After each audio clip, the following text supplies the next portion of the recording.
السلام علیکم ورحمۃ اللہ وبرکاتہ۔ دیکھیے آج کا ویڈیو بہت زیادہ اہم ہے، اس کو ہر کسی کو سننا چاہیے اور اس میں جو حوالے دیے جائیں گے اس کو نوٹ کر کے رکھنا چاہیے، یاد کر لینا چاہیے۔ میں دعوے کے ساتھ کہتا ہوں کہ کبھی بھی آپ کے سامنے کوئی وہابی دیوبندی ٹکے گا نہیں۔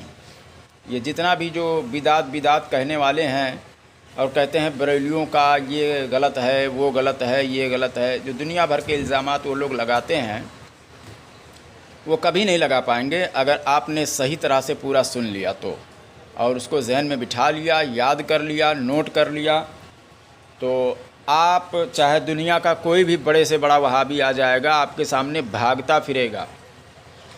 ٹھیک ہے نا؟ آپ کو آج کا یہ آڈیو صحیح طرح سے سننا ہے۔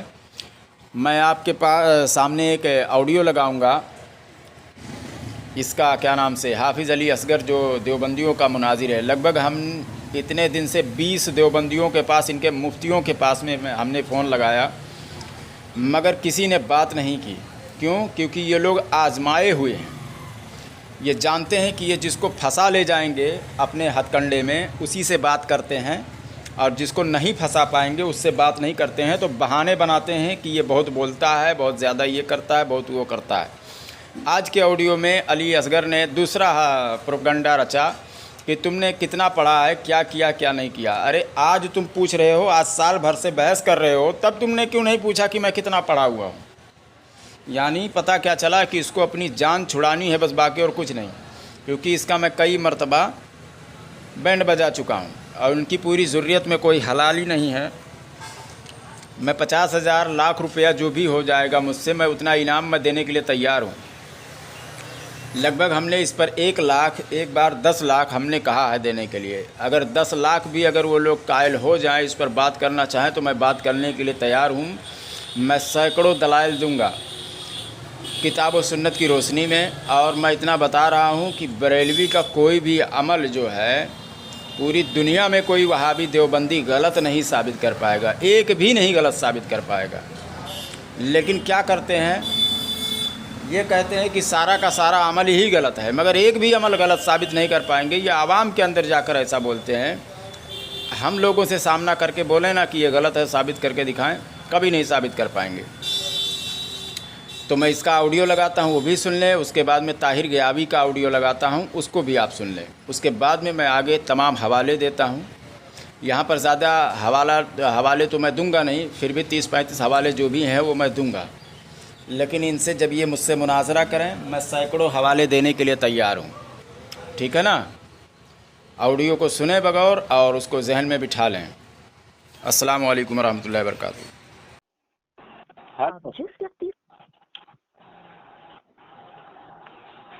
ہلو، مفتی طیب قاسمی صاحب؟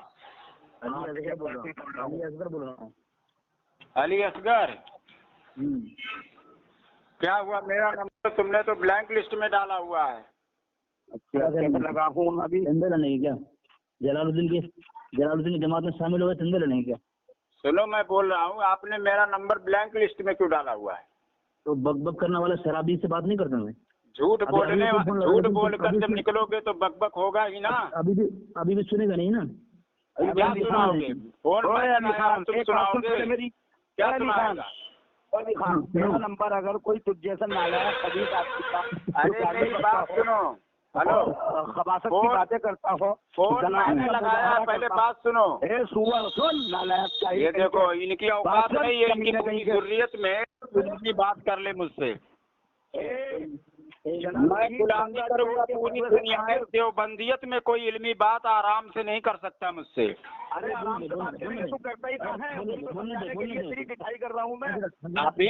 خاموش ہو جاؤ، بولنے دو پہلے سامنے، اسے بولنے دے۔ ہاں بولنے دیتا ہوں۔